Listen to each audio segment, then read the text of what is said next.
हरे कृष्ण। अंतर्राष्ट्रीय कृष्ण भावना भावित संघ ISKCON Meera road के अवसर प्रस्थापित यह नित्यम भागवत सेवा सत्र में आए भक्तों का हार्दिक स्वागत। आप सब श्री श्री राधा गिरधारी जी के शुभकामनाएं स्वीकार करें, श्रील प्रभुपाद जी की कृपा प्राप्त करें। आज हम आप सब अत्यंत भाग्यशाली हैं। श्री श्री राधा गिरधारी जी के परम अनुकंपा एवं मायपुर की कृपा से उनके छत्र छाया के अधीन आश्रय प्राप्त हो रहा है।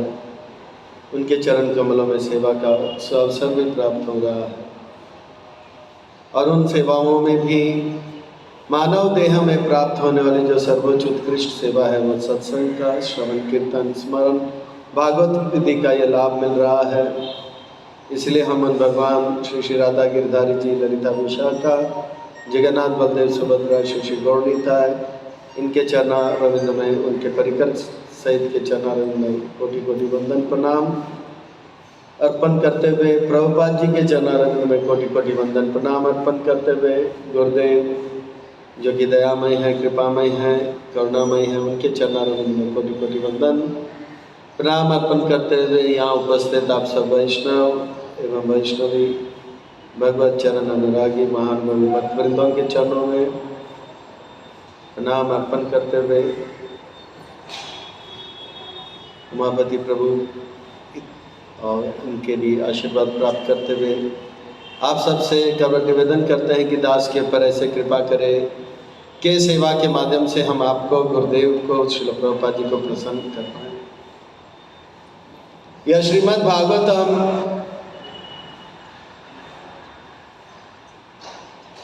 ये वैष्णव भक्तों का परम धन है। यहाँ पर परमहंस चक्र चूड़ामणि श्रील सुखदेव गोस्वामी महाराज श्री मैत्री ऋषि द्वारा वर्णित यह प्रसंग सुना रहे हैं। किस प्रकार से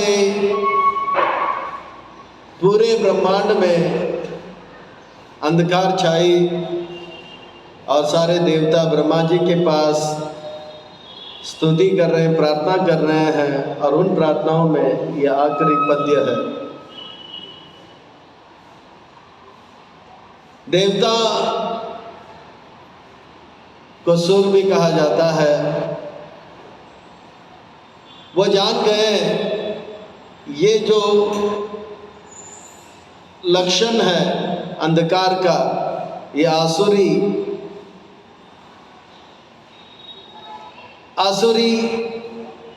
संपत्ति या आसुरी गुणों को प्रकट करता है और छोटा मोटा आसुरी नहीं है, ये बहुत भयंकर आसुरी गुण का लक्षण है। इसलिए वे इसके निवारण के लिए, इसे दूर करने के लिए, इससे बचने के लिए और भविष्य पीढ़ी को भी रक्षा करने के लिए ब्रह्मा जी के पास जाते हैं। ये सुर हैं, क्योंकि ये लोग देवता हैं। वे अपना औरों का भला चाहते हैं, उनको सुर कहते हैं। असुर और सुर में छोटा सा अंतर है। सरल शब्दों में बताया जाता है सुर कौन है, असुर कौन है। जो भगवान के सुर से सुर मिला है वो सुर, और जो भगवान के सुर से सुर ना मिला है वो असुर। सुर जो है, देवता हैं, वे अपना भी भला औरों का भी भला चाहते हैं और वो भक्ति भी करना चाहते हैं। ये सत्य घटना है। लगभग 100 वर्ष पहले श्रील भक्ति सिद्धांत सरस्वती ठाकुर चैतन्य मठ अपने आश्रम से रात के 11:30 बजे सन्नाटा में दरवाजा खोलकर बाहर निकल रहे थे। श्रील भक्ति सिद्धांत सरस्वती ठाकुर या चैतन्य मठ गंगा के तट पर जो है, जिसे शिवास आंगन के सामने कहो या चंद्रशेखर आचार्य के आंगन कहो, उन दिनों की बात, यानी कि आज से 100 साल पहले रात को 11:30 बजे, यानी कि एकदम सन्नाटा और एकदम अंधकार। उन दिनों तो 7 बजे ही अंधकार हो जाता था और कोई भी हरकत नहीं होता था। आजकल रात के 3 बजे तक पूरा मुंबई टिमटिमाता है और चमकता रहता है, और ठीक 4:30 बजे एकदम अंधकार हो जाता है। तो एकदम अंधकार था। तब उनके एक ब्रह्मचारी शिष्य देखा, गुरुदेव इतने रात को अकेले कहाँ जा रहे हैं। जाते जाते देखा कि भक्ति सिद्धांत सरस्वती ठाकुर मार्ग जो है उस मार्ग में चल रहे हैं, और एकदम से दाहिने ओर गए और गंगा के तट पर आए। और जैसे गंगा के तट पर आए तो देखा एक बहुत ही उज्जवल, बहुत ही सुंदर, बहुत ही अलौकिक एक विमान आया, और उस विमान से कुछ अद्भुत लोग उतरे। एक नहीं, दो नहीं, कम से 50, 60, 70 आए। और जितने भी अद्भुत ये विलक्षण में लोग उतरे, वे सब श्रील भक्ति सिद्धांत सरस्वती ठाकुर को साक्षात दंडवत प्रणाम अर्पण कर रहे हैं। फिर भक्ति सिद्धांत सरस्वती ठाकुर ने हाथ ऊपर किया, इशारा किया, मेरे पीछे आओ। तो सब उनके पीछे पीछे जा रहे हैं और सब लोग कीर्तन कर रहे हैं, जैसे अभी कीर्तन चालू हो गया। हरि हराय नाम कृष्ण यादव है। सब लोग भगवान का नाम लेते लेते लेते लेते योगपीठ, जहाँ पे गंगा के तट पर जहाँ पे चैतन्य महाप्रभु का प्राकट्य हुआ था, नीम के पेड़ के नीचे, वहाँ पर भक्ति सिद्धांत सरस्वती ठाकुर बैठे विराजमान हुए। और जितने भी या अलौकिक अद्भुत लोग थे, वो सब एकटक होकर बड़े ध्यान से भक्ति सिद्धांत सरस्वती ठाकुर से चैतन्य भागवत, चैतन्य लीला, चैतन्य चरितामृत की कथाएं श्रवण करते जा रहे। और ठीक लगभग 3:30, 4 का समय हो गया। अब 6 घंटा तक प्रवचन के बाद श्रील भक्ति सिद्धांत सरस्वती ठाकुर ने चैतन्य महाप्रभु की जय बोले, तो ये सब जो है दंडवत प्रणाम किए और वापस वह गंगा के तट पर गए, और वो विमान आकाश की ओर अंतर्धान हो गया। उनके शिष्य जो था भक्ति सिद्धांत सरस्वती ठाकुर के पीछे पीछे गए, और फिर मंगल आरती के बाद दिन के समय गुरुदेव से वो बहुत ही विनम्र पूर्वक गए और उनसे प्रश्न पूछे, रात को आप कहाँ गए और वो लोग कौन थे। तब भक्ति सिद्धांत सरस्वती ठाकुर बोला, रात को आपने क्या देखा। तो बोला, मैंने देखा आप अकेले गए और ये सब दिव्य कुछ अलौकिक लोग आए थे, सुंदर लोग आए थे। तो कहा वो लोग ठीक है, वे सब जो हैं इस ब्रह्मांड के ही देवता लोग हैं, और कृष्ण कथा, चैतन्य कथा श्रवण करने के लिए वो आते हैं, कभी कभी आते हैं। जब भी आते हैं तो मुझे बताते हैं, इस समय आते हैं तो मैं उनको स्वागत करता हूँ और उनको कथा सुनाता हूँ। तो यह है भक्ति सिद्धांत सरस्वती ठाकुर जैसे संत महात्मा, जिनका दर्शन करने के लिए देवता लोग आते हैं। नहीं तो देवता आज के समय पर इस कलिकाल में इतना पाप हो रहा है कि देवता आते भी नहीं हैं।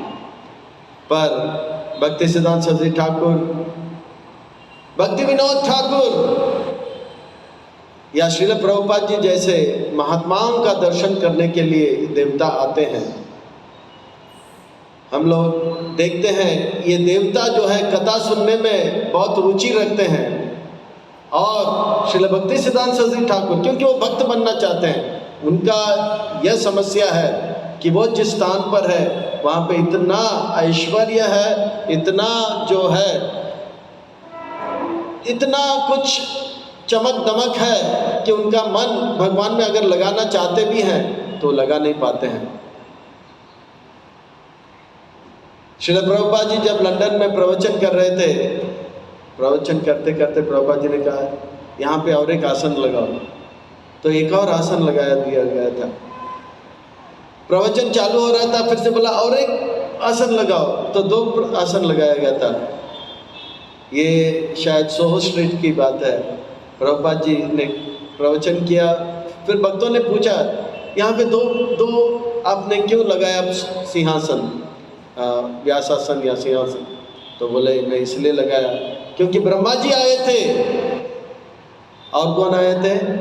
इसके बाद नारद मुनि आए थे, तो प्रभुपाद जी के प्रवचन सुनने के लिए। और एक बार प्रभुपाद जी अमेरिका में जब हिप्पी लोग एक बहुत बड़ा ऑडिटोरियम में जब उनका प्रवचन का आयोजन किया था, देखते ही देखते इतना एडवर्टाइजमेंट हुआ, पर उस ऑडिटोरियम में 4-5 हिप्पी आए थे। तब प्रभुपाद जी से सारे भक्त लोग पूछ रहे थे, प्रभुपाद जी इस बार हमारा सेवा अच्छा नहीं रहा, बहुत कम लोग आए। पर प्रभुपाद जी ने कहा नहीं, पूरा ऑडिटोरियम भरा हुआ था, मैंने तो देखा मेरे सामने नारद मुनि बैठा था और बाकी सीट देवता लोग ने ग्रहण कर ली। कहने के तात्पर्य यह है कि ये देवता सुर होते हैं और ये सुर जो होते हैं वो भक्त बनना चाहते हैं। और प्रभुपाद जी जैसे भक्त जब प्रवचन करते हैं उन प्रवचनों में ये लोग आते हैं क्योंकि वो भक्त बनना चाहते हैं, वो अधर्म नहीं चाहते हैं, वो धर्म का प्रचार करना चाहते हैं, पर वो शुद्ध नहीं हो पाते हैं। इन बातों को ब्रह्मा जी जानते हैं, इसलिए ये सब देवता लोग जो है ब्रह्मा जी के पास गए और ब्रह्मा जी से कह रहे हैं हे देव, यानी कि आप बहुत ही महान हो देव। एष देव दितिर गर्भ, बोल रहे ब्रह्मा जी से, ये देखो अभी अभी जिसका हमने वर्णन किया, एष यानी कि नज़दीक में, ये जो दीति है उसके गर्भ की बात है, इसीलिए एष देव दितिर गर्भ। काश्यपम ओजह काश्यपम अर्पितम, ये दीदी का गर्भ जो है उसमें ओजस आया है, वीर्य आया है, और ये साधारण व्यक्ति का नहीं, महर्षि काश्यप मुनि का है। अर्पितम स्वीकार किया है, इसीलिए एक भयंकर अंधकार पूरे विश्व में छाया। दिशि तिमिरयान, सब जगह पे अंधकार छा गया। कैसे छा गया? तो कहते हैं जिस प्रकार से अग्नि के ऊपर ईंधन डालते हैं तो अग्नि और प्रज्वलित होता है, इसी प्रकार से ये अग्नि रूपी वीर्य जब दीति के गर्भ में आया तो ये वीर्य जो है उसका अंधकार को और बढ़ा रहा है और बढ़ा रहा है और बढ़ा रहा है। इस ऐसे सुंदर, मतलब एक प्रकार से बातें बता रहे हैं, ब्रह्मा जी से ये बातें बता रहे हैं, क्योंकि ब्रह्मा जी जो है वो देवताओं को जानते हैं और देवताओं के दुख को भी जानते हैं। देवता धर्म का प्रचार करना चाहते हैं या भक्ति करना चाहते हैं। अब ब्रह्मा जी जो है, ब्रह्मा जी देवताओं को अपने साथ रखते हैं और सुर को अपने साथ रखते हैं, असुरों को अपने साथ नहीं रखते हैं। तो एक बार असुरों को बहुत गुस्सा आया, आप बहुत ही पक्षपात करते हो, पर ब्रह्मा जी किसी का पक्ष नहीं लेते। ब्रह्मा जी भगवान जैसे, शुद्ध भक्त जैसे, समो हम सर्वभूतेषु नामे द्वेषति न प्रिया। पर जब इतना बड़ा ब्रह्मांड का व्यवस्था को बनाए रखना होता है तो ऐसे लोगों को सामने रखते हैं जो कि मदद करें, कुछ सहयोग दे। तो असुर जो है सहयोग करते हैं, असुरों के हाथ में दिया तो उत्पात मच जाएगा, इसीलिए असुरों को गुस्सा आया। आप हमें इस ब्रह्मांड के व्यवस्था में एक भी पद नहीं दिया है, ना लाइट का डिपार्टमेंट दिया, ना पानी का डिपार्टमेंट दिया, ना अग्नि का डिपार्टमेंट दिया, ना तो वायु का डिपार्टमेंट दिया। ये साक्षात जो है यह पक्षपात है। तो ब्रह्मा जी सबके दादाजी भी लगते हैं, तो बोले ठीक है बेटा, आप भी आओ, सुर भी आओ। देवताओं को भी बुलाया, असुरों को भी बुलाया। आज भोजन होगा, राजभोग भोजन होगा, और ब्रह्म भोज का आयोजन किया गया था। ब्रह्म भोज चालू हो गया, पर असुरों ने कहा इस बार ब्रह्म भोज हम पहला खाएंगे। तो ब्रह्मा जी ने कहा ठीक है, आप लोग पाइए महाप्रसादे गोविंदे। तो महाप्रसादे गोविंदे इस प्रकार से प्रार्थना भी हुआ। महाप्रसाद गोविंद। असुरों ने कहा हम लोग प्रसाद पहले पाएंगे, पर ब्रह्मा जी ने कहा पूरा महामंत्र भोग मंत्र हो जाने दीजिए। फिर बाद में कहा कि शर्त यह है कि जब आप प्रसाद पाओगे आपका दाहिने हाथ में एक बड़ा लकड़ी लगाया जाएगा, एक लकड़ी लगाया जाएगा और इसे ठीक से बांध दिया जाएगा दाहिने हाथ में, और प्रसाद को दाहिने हाथ से पाना है। तो असुरों ने बोला इतना सुंदर प्रसाद आप हाथ में लकड़ी बांधो या पेड़ बांधो, हम लोग प्रसाद पाके ही रहेंगे। तो महाप्रसाद गोविंद चालू हो गया, सबने पूरा कर दिया। बोलो भगवत प्रसादम की। तब ये असुर लोग पूरी को पनीर टीका में मिक्स करके ऐसे ले रहे हैं, और जब ऊपर मुंह के और लेना था तो हाथ मुड़ नहीं रहा है, तो सोचा हाथ ऊपर मुड़ नहीं रहा है, अच्छी तरह से हम जो है सटीक जो है हम निशाना बनाएंगे और हाथ से गोला जो है फेंकेंगे वो सीधा मुंह में जाएगा, पर गोला जो है मुंह में नहीं जाता था, यहाँ वहाँ लग जाता था। अब असुरों का बारी निकल गया। अब देवताओं से कहा आप लोग आइए, महाप्रसाद गोविंद। ये लोग बहुत विनम्र पूर्वक महाप्रसाद बोले, इनको भी लकड़ी बांध दिया गया था। अब असुर लोग बहुत गुस्से में थे, पर देवताओं ने क्या किया, वो पूरी जो है वो पनीर टीका के साथ मिक्स किया और हाथ ऊपर किया। अब असुर लोग बोल रहे थे ये लोग कैसे पाएंगे, तो सामने वाला जो देवता था उसके मुंह में उन्होंने पनीर टीका पूरी के साथ खिला दिया, और सामने वाला जो असुर था वो इनको खिला दिया। इस प्रकार से खीर भी खत्म किया, और फिर ब्रह्मा जी ने दोनों को बुलाया। देखिए आप असुर हैं, आपने अपने लाभ के लिए जो भी किया इससे आपको भी लाभ नहीं मिला। आपका स्वार्थ ऐसा था कि इस स्वार्थ के कारण आप खुद लाभ नहीं प्राप्त किए, औरों को भी लाभ नहीं दे पाए। पर ये देवता भी स्वार्थी है, पर साथ साथ वो औरों का भी हित चाहते हैं, इसलिए वो जो है अपना भी हित करेंगे, ब्रह्मांड का भी हित करेंगे, और उनको जो है इस ब्रह्मांड की व्यवस्था में जो पद दिया जा रहा है। आप लोग इतने स्वार्थी हो, आपको इस पद दिया जाएगा तो स्वयं का भी नुकसान करोगे और पूरा ब्रह्मांड को नाश करोगे। सारे असुर लोग डर के मारे अपने दादाजी को प्रणाम करके 1 2 4 हो गए। तो ये असुर लोग होते हैं। ब्रह्मा जी जो है जानते हैं सबका नेचर क्या है। ब्रह्मा जी यही देवता कुछ लोग पहले, कुछ पद्य पहले अपनी प्रार्थना में कहते हैं आप ऐसे महात्मा हो कि इस ब्रह्मांड में जितने भी जीव हैं उनके हृदय में जो जो इच्छाएं हैं वो जानते हैं। जैसे सूत गोस्वामी पाद अपने गुरुदेव के लिए, सुखदेव गोस्वामी महाराज के लिए कहते हैं कि आप ऐसे महात्मा हो कि आप इस ब्रह्मांड में जितने भी जीव हैं उनके मन की बात आप जान सकते हो। बताइए मन की बात कौन जान सकता है? वैष्णव जान सकते हैं, है ना। इसलिए क्या बोलते हैं, वैष्णव जन इन्हें कहियो पीर पराए। तो दूसरों का दुख कौन जान सकता है? बताइए, दूसरे के मन में क्या चल रहा है हम नहीं जान सकते हैं। हम अपने मन में क्या चल रहा है वही समझ नहीं पाते हैं,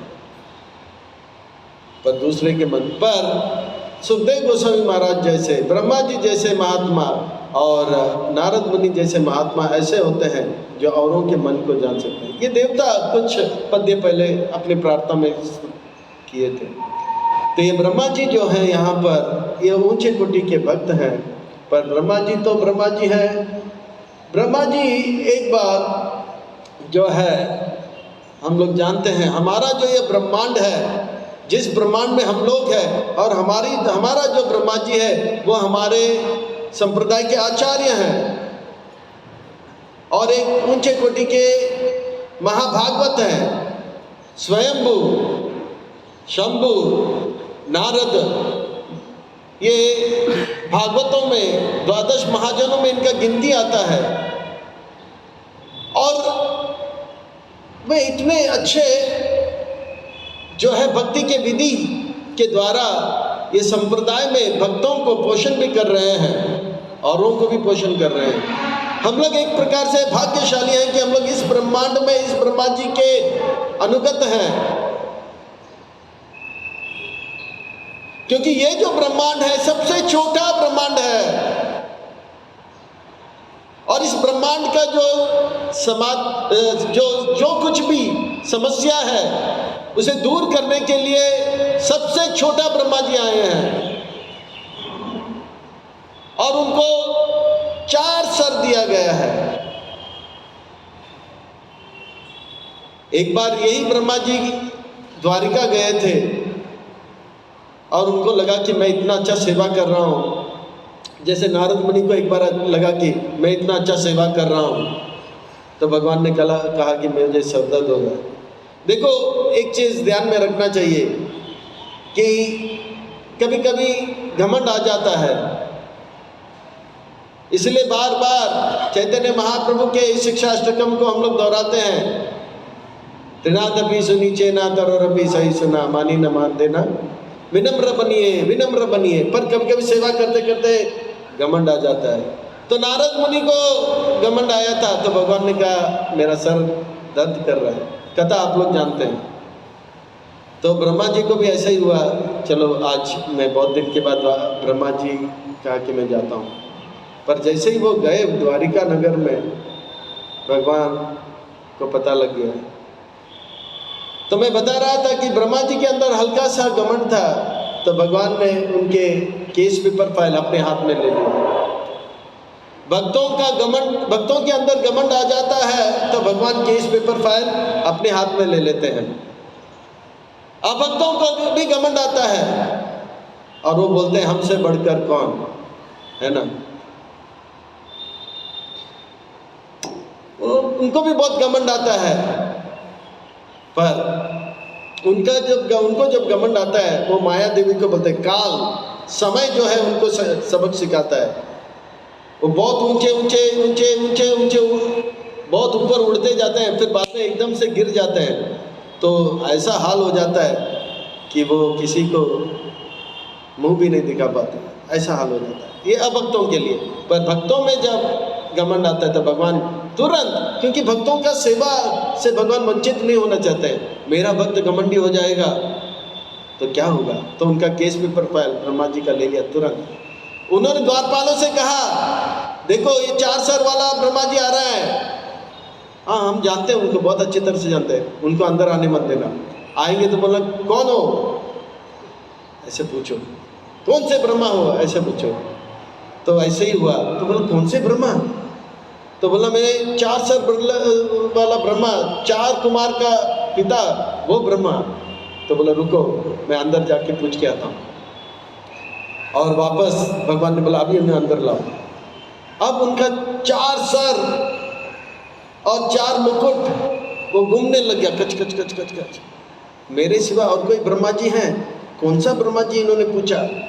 और जैसे ही वो भगवान के पास आए, भगवान ने ऐसा उनको दृष्टि दिया जिससे कि उन्होंने देखा उस ब्रह्मांड में जितने भी सृष्टि में जितने भी ब्रह्मांड है, उन ब्रह्मांड के ब्रह्मा जी आ गए थे। 8 सर वाला, 16 सर वाला, 10,000 सर वाला, ये सब ब्रह्मा जी ने आए। पर ऐसा था कि सब ब्रह्मा जी को लग रहा था कि कृष्ण ने हमें बुलाया, और ये 4 सर वाला ब्रह्मा जी जो है, हमारे ब्रह्मा जी जो है, उनको सब दिखाई पड़ रहा है।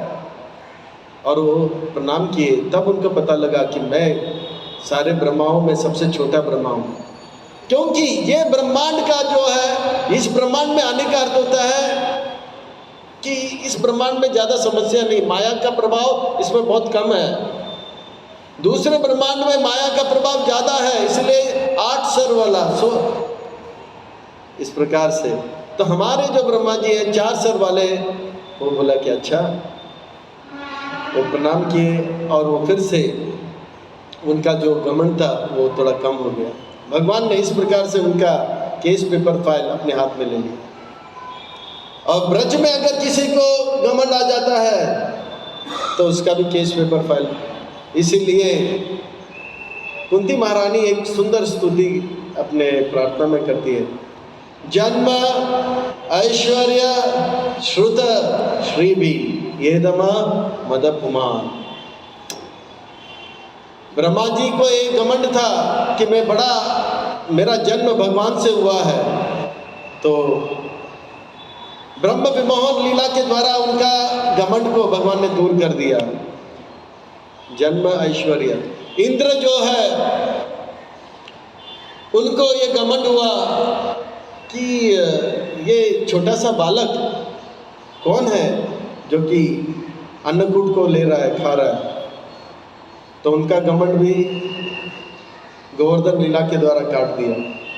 और ये ब्राह्मण जो थे, जो मथुरा और वृंदावन के बॉर्डर में रहते थे, उनको घमंड था कि हम लोग बहुत विद्या को प्राप्त किए हैं।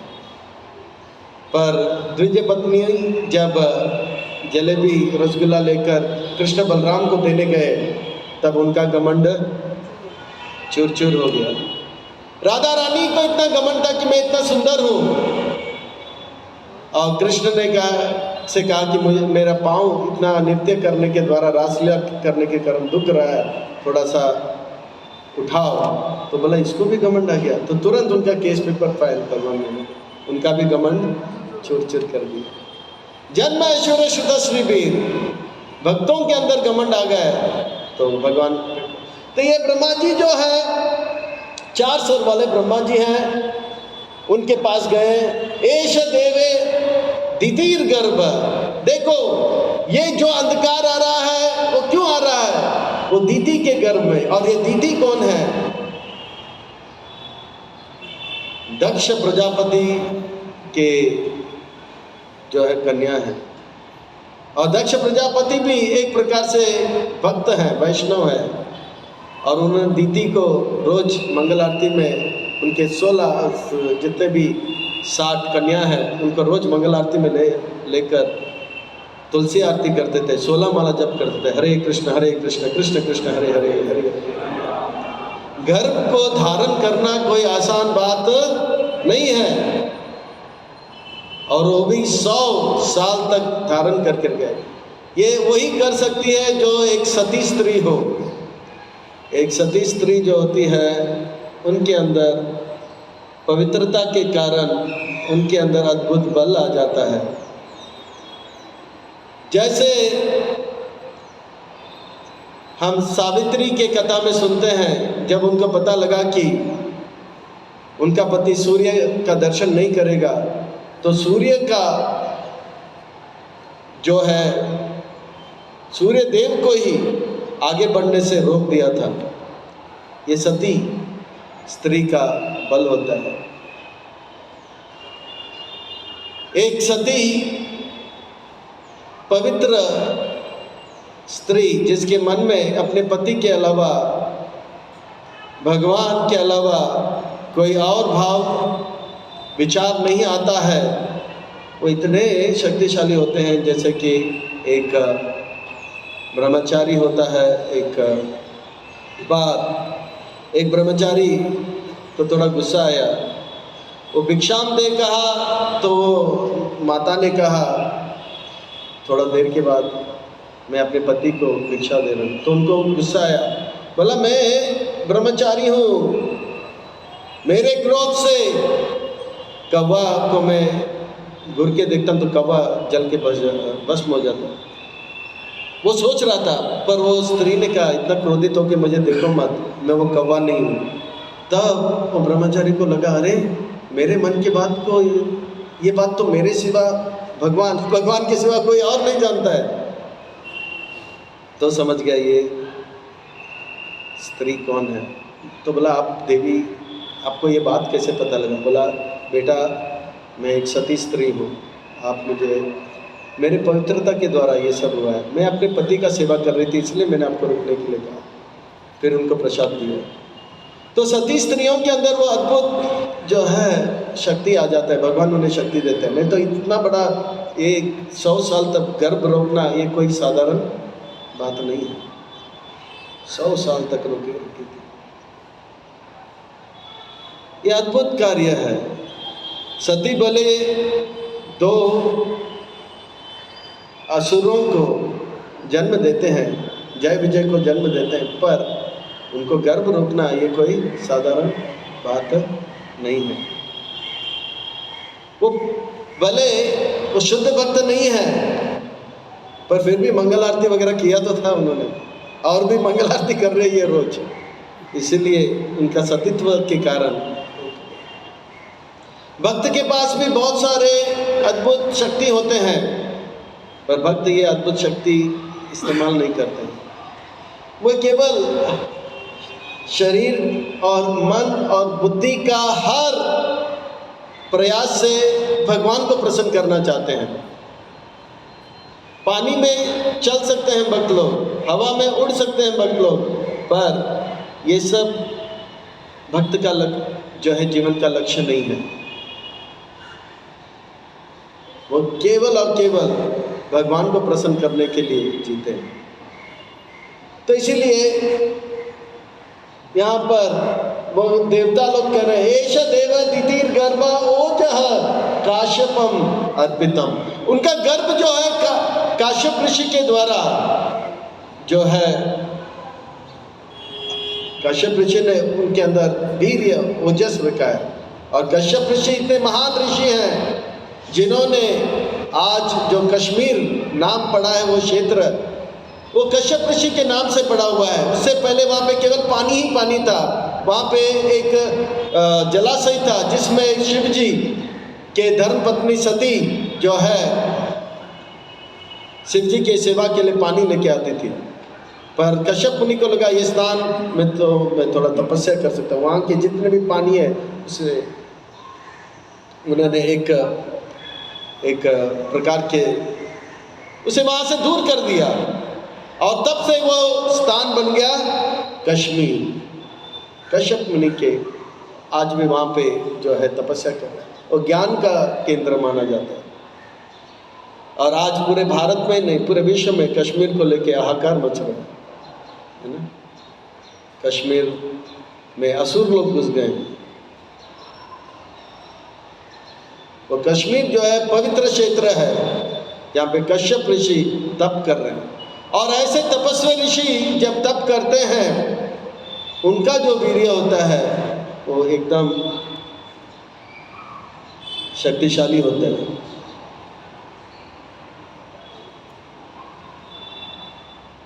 जैसे शिव जी जब मोहिनी देवी को भगवान के सुंदर रूप का दर्शन किया, तो कहते हैं कि शिव जी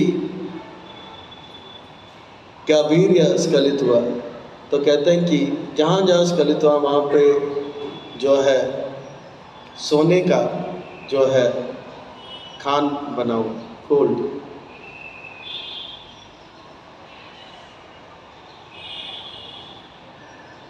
तो इस प्रकार से कश्यप ऋषि का जो है यहाँ पर वर्णन आ रहा है ओजस। ओजः काश्यपम अर्पितम, ये जो है कश्यप ऋषि के द्वारा दिया गया है। और कोई कश्यप ऋषि जो है साधारण नहीं है, वो साक्षात आगे जाके भगवान के पिता बनेंगे। और यहाँ तक दीति को भी वो शुद्ध भक्त बना देंगे, इसका वर्णन आगे आएगा। तो ये काश्यप ऋषि जो है उनका और मारीच ऋषि के पुत्र हैं, और मारीच ऋषि जो है ब्रह्मा जी के पुत्र हैं। कोई साधारण बालक या ऋषि नहीं है।